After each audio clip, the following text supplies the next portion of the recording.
às vezes a gente fala de marca Uhum. e esquece que tem um monte de coisa relacionada a isso. Sim, Então, não é só uma marca. Eu exato. posso registrar, por exemplo, uma letra de música, Exato, uma receita de pode. bolo, Claro.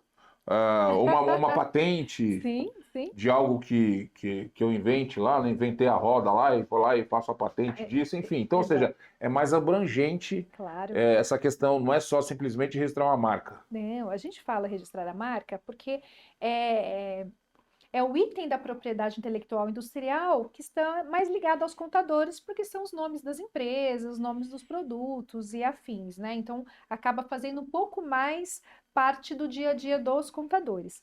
Mas quando a gente fala aí de propriedade industrial, propriedade intelectual, é mais amplo.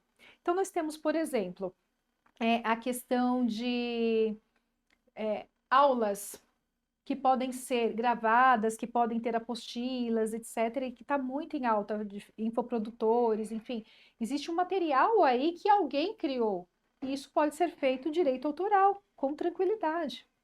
Nós falamos também de patentes, nosso carro-chefe lá também é patentes, a gente trabalha muito com patentes lá, principalmente para as indústrias.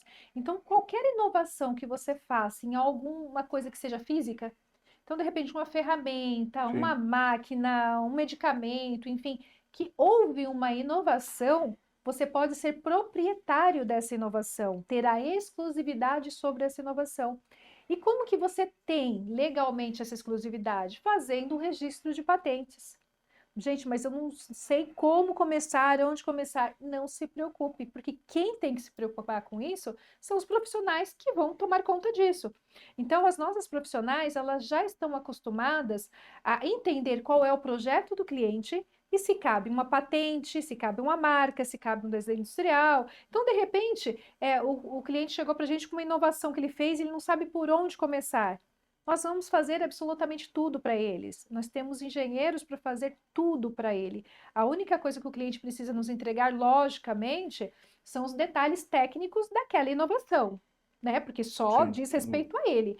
Mas uma vez que ele entrega esses detalhes, a gente faz todos os relatórios, todos os desenhos técnicos, todo o trâmite, a gente entra com o processo, entrega o documento pronto para o cliente, para que ele possa trabalhar Ou com seja, tranquilidade não tem e dor de cabeça acompanha, nenhuma. não tem dor de cabeça nenhuma. E todas as exigências que acontecerem, nós é que estaremos acompanhando e estaremos, de repente, mandando documentações, o que for solicitado lá, executando. Então, o cliente ele não tem dor de cabeça, não só com a patente, quanto com a marca também. A marca é a mesma coisa. Se chega uma marca para gente que não tem condições de registro, nós falamos para ele que não tem condições técnicas de registro e o que ele precisa fazer para que aquela marca dele possa ter essas condições, para que ele possa ter a exclusividade que ele precisa, para que ele possa ter o registro que ele precisa também. Uma outra dúvida que surge bastante, na verdade, muitas empresas, por uma certa ignorância, acabam até nem fazendo. Por quê? Porque existe aquele estigma, né? Alguém um dia disse, Tá?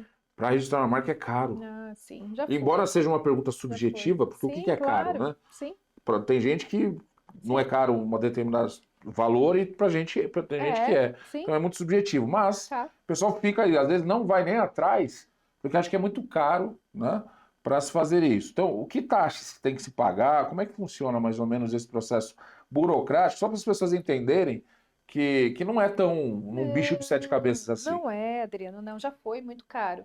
Quando a gente não tinha sistemas tecnológicos que nos ajudavam, enfim, que a gente precisava daquela imensidão de pessoas para poder acompanhar, tinha erros, porque, né, as E muito era pessoas em acabam. loco, né? Você tinha que ir lá, né, no órgão competente. Então, isso realmente encarecia o processo. Hoje não, hoje nós temos tecnologia de ponta, nós trabalhamos com tecnologia de ponta no escritório, com inteligência artificial que acompanha os processos e passa, logicamente, para as técnicas só aquilo que precisa ser passado. Isso acaba barateando o custo. E automaticamente fica mais barato se conseguir um registro de marca. Nós vemos, e pelo que a gente vem acompanhando ao longo dos anos, as pessoas que perdem a marca, ou seja, é notificado lá pelo concorrente para tirar a marca, e quando a gente fala tirar a marca, é tirar tudo, tá? Tirar o uniforme, tirar a fachada, tirar material publicitário, nisso você já vai fazendo as contas, a partir do momento que você tem que tirar tudo, você vai fazendo as contas do seu prejuízo, né? É, quando recebe essa notificação, a pessoa não tinha conhecimento, não era a questão de dinheiro, não era questão de valores, não era nada disso, é porque ela realmente não sabia que precisava registrar a marca. Ela achava que se ela abriu a empresa e a junta comercial deixou passar, tá tudo Tá bem. tudo E certo, né? não é Não é? assim. Inclusive, existem razões sociais idênticas em estados diferentes, porque as juntas são, né, independentes. Estaduais e não estão conectadas. Exatamente. Então, o que manda mesmo é quem tem o registro da marca. Então, se a pessoa tem lá, a empresa tem o registro da marca no Paraná, e eu abro uma empresa aqui, no mesmo ramo de atividade com a mesma marca, aquele do Paraná vai me notificar aqui. E não interessa se eu investi na marca, não interessa se eu fiz uniforme, não interessa. O problema é meu, o prejuízo é meu, tá? Então, geralmente, quando a gente recebe ali um cliente já nessas condições, que já está com uma notificação em mãos, para mudar de marca, que não é o ideal, né? A gente faz uma entrevista com o cliente e entende o porquê que ele deixou chegar àquele ponto. E geralmente ele deixou porque ele não tinha conhecimento. E ele sempre fala: olha, se eu soubesse que tinha que registrar a marca, eu já tinha feito antes, ou teria tentado antes. Porque se ele tivesse tentado no momento da abertura, ele já ia ver Poderia ter que já sido tinha dono deferido de ou marca então. e ele não teria investido, né? Então, assim, muitos prejuízos a gente pode evitar com uma simples conversa. E quem é que está na linha de frente nesse momento da abertura da empresa? O contador. Tá duro. Então, numa simples conversa com o cliente, ele consegue evitar com que o cliente tenha esse tipo de prejuízo.